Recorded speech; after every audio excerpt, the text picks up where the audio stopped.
Hey everyone, it's Don G. Corleone here, and I'm here with the brand new live stream because you know what that time of the month is. Since today, well, first I want to point out I have another little theater sign that I got for the one I got for my birthday 2 weeks ago, 2 years ago. That's gonna be at the top now. So, yeah, hope you guys like that. There's my YouTube name on there. Anyway, the thing is, we all know what that time of the month is, and it's the time of the month where we show what I got because today's the end of May, and today's live stream, of course, is going to be showing you everything I got on DVD and Blu-ray for the whole entire month of May. It's crazy. May went by pretty fast. Yeah, so how this month went, well, majority of these I actually got from a friend from work who has had to give some DVDs away, and yeah, only one of these I bought. Only one Blu-ray I bought this month. Rest of these I got from a friend who was giving some purging, giving some things away. And I got to have these ones. Well, yeah, because there's no emergency crap or bullshit this year. Finally, Declan. There's no emergency bullcrap this year. That's why it's going, maybe that's why it's going by quick. But, alright, first off, we got Dudes, Bill and Ted's Bogus Journey. Yeah, from the Bill and Ted series. Now, I need to check this one out. I still need to find Bill and Ted's Excellent Adventure on DVD first. So, before I watch this one, I need to get Bill and Ted's Excellent Adventure. And then I'll watch that. Can't say much about that, but it's one of the ones I was given. A Knight's Tale. Well, can't wait to check it out, Declan. A Knight's Tale, another classic Heath Ledger film, rest in peace. And yeah, I remember seeing this as a kid and I really liked it. I think it's definitely finding it one of Heath Ledger's most underrated films. I think it's a pretty great medieval film. Easily about this, yeah, especially Heath Ledger playing this little knight, this knight named William, who like breaks these rules and passes himself as a nobleman and takes a journey jousting wind by storm, like wants to be this jousting knight. And yeah, I know, like, this is directed by Brian Helgeland, who later reunites Heath and Mark Addy and the girl from this movie for this religious horror film called The Order, which was formerly called The Sin Eater, which I really did not like and I really hated and thought was boring as hell. But this movie, though, I thought this film was pretty good, and I'll check it out again. Let's see what I think of it today. Next up, I haven't seen this one, but I got recommended it. Be cool. I can't say much about this one either. I haven't seen it, but I was given this one as well because I was recommended to watch it. So I'm going to take that advice. Very well.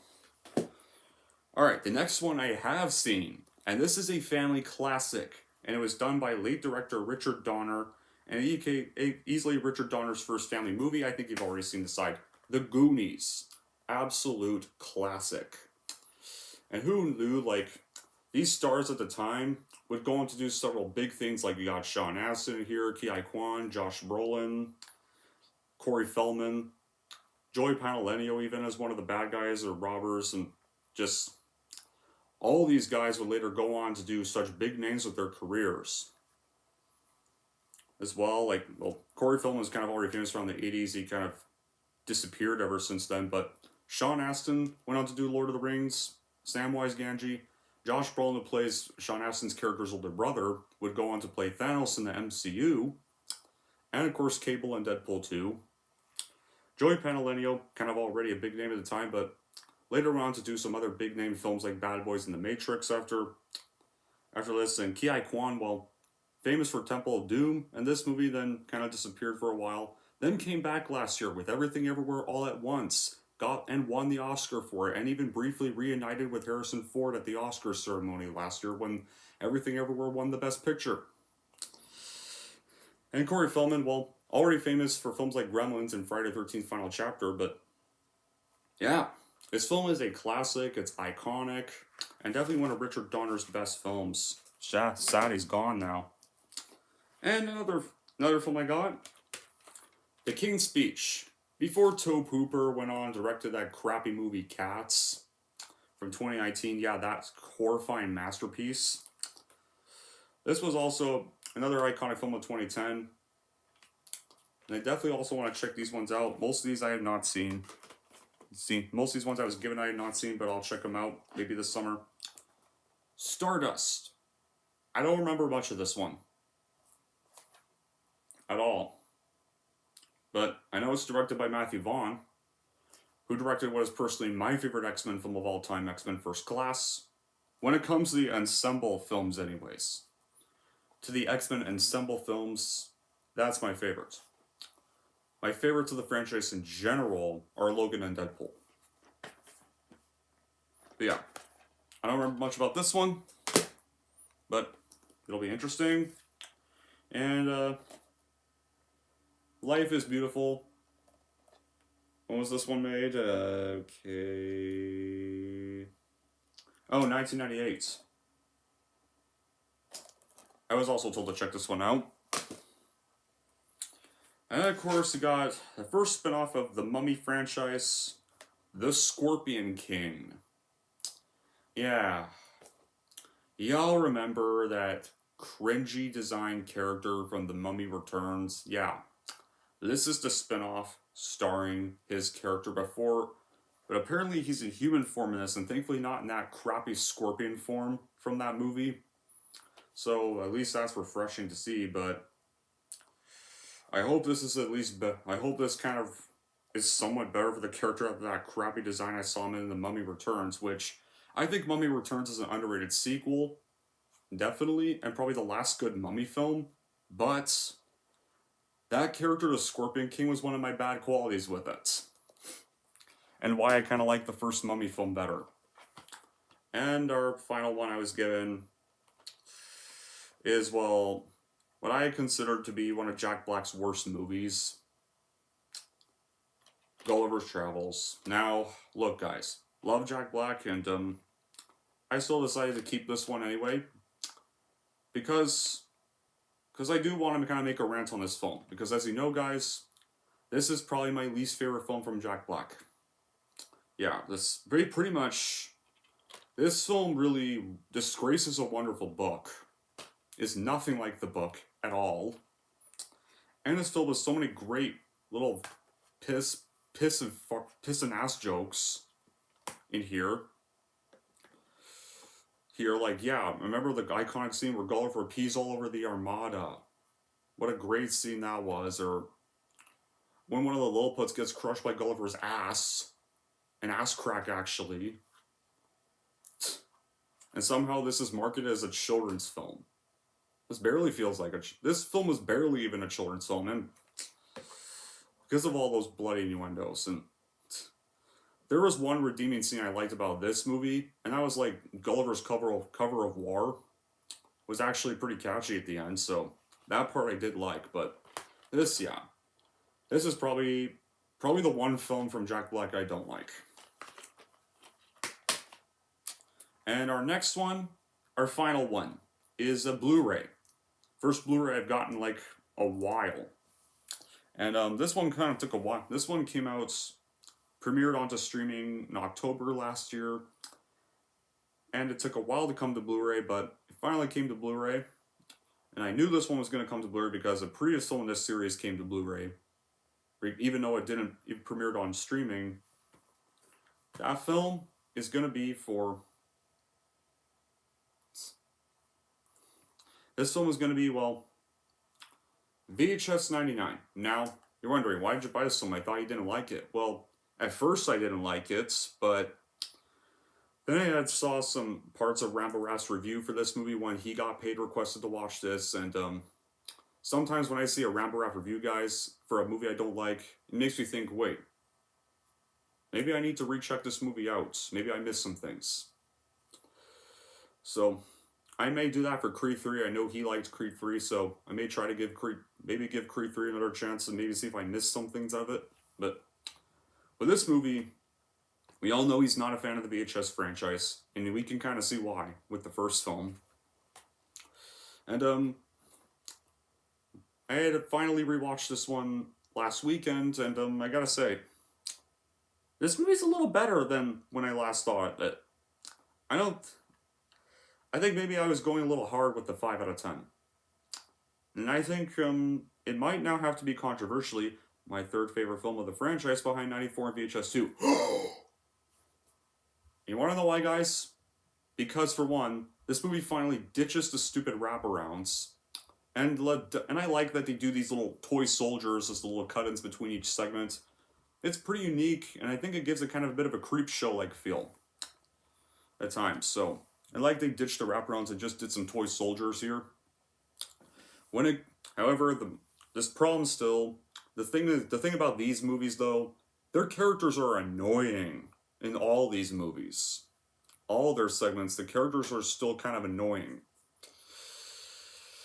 The worst examples of characters in this one were the first segment, the shredding, and the fourth segment that tied all the toy soldier cutaways, the gawkers. And maybe to some extent the final segment to Hell and Back. To Hell and Back, the two guys were a little annoying, except not nearly as bad as the shredding and gawkers.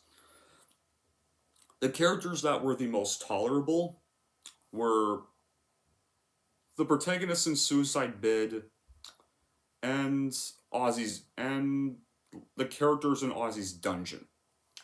Now when I rank the segments, I think Suicide Bid was easily the most frightening of the bunch, and it gives that really claustrophobic feel because that one is about this girl that has to spend one night in a coffin, and the whole thing's being filmed under there. And like it got that little intense claustrophobic feel to it. Like that's probably the one of the most terrifying segments of the franchise and stuff. And like that's a segment I recommend watching. Second favorite was To Hell and Back. This one does actually have a pretty good story that would definitely work for a movie adaptation. And then the problem is though, they decided to go with the stupid downer ending crap anyways. And then third place, I know everyone seems to think this one's the best one, but there were problems I had with this, and it's Ozzy's Dungeon. Now look, those who love films like Hostel and Saw, they'll love this segment, because this is kind of a torture porn segment. It starts off as this little parody as these Nickelodeon-style shows, which was pretty funny, I'll admit that. The beginning got a bit of a laugh out of me. And then it cuts to the host of that show being tortured because he caused his like little captors' daughter injured on the show. And then it starts to become a bit of a torture porn-like feel, so for those who like films like Hostel, they'll probably like that segment. The worst two were the gawkers and shredding. The problem, because like the gawkers, the characters in that one just gave me Tape 56 vibes, and which is the wraparound from the first VHS. And I don't want that in a movie. I don't want to be reminded of Tape 56.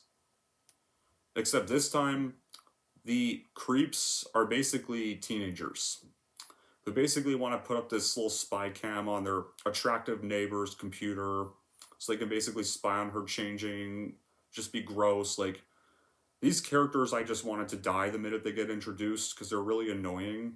They were really obnoxious in that segment. So that was the reason I did not like that segment at all. And another thing, if it's connecting all the toy soldier cutaways, shouldn't that be the last segment, not the fourth? I feel like To Hell and Back should have came before this, and then the gawkers should have been last. If it's the one tying together all the little cutaways with the soldiers, shouldn't your little segment doing that be the last segment of your anthology, not the fourth? Yeah, that kind of makes no sense. And the shredding, just absolutely stupid and dumb. Like, the characters were also annoying in shredding, and I'm glad they got what they deserved. And that segment's also boring. So yeah, despite those bad segments, I put this one in third place. If you include the fan film VHS 23 that Rob W. made, then it'd be fourth. But yeah. And I'm still excited for 85 slightly. And the reason why I'm excited for 85 is because that one's going to have Scott Derrickson directing a segment, and his segment's already been completed, so I hope his segment ends up being good. because he's already now one of my favorite directors after films like The Black Phone. So I can't wait to see what else he does. And then, of course, David Bruckner, the guy who directed the best segment of The First Film Amateur Night, is coming back.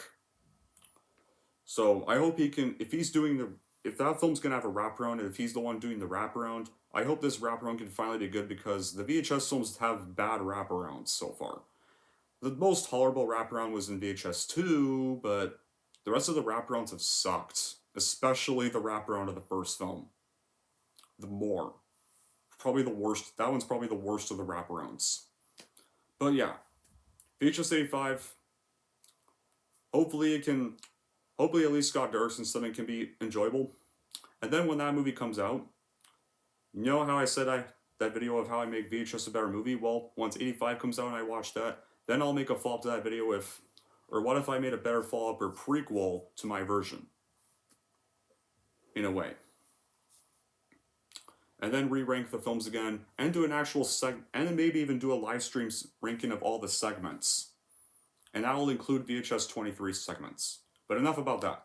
That's all I got for the Blu-ray and the DVDs this month. Tell me which ones you liked seeing the most in this live stream. And until then, guys, that'll be it for this live stream. Thank you all for watching. If you'd like this one to see more, don't forget to like, subscribe to Don G. Corleone.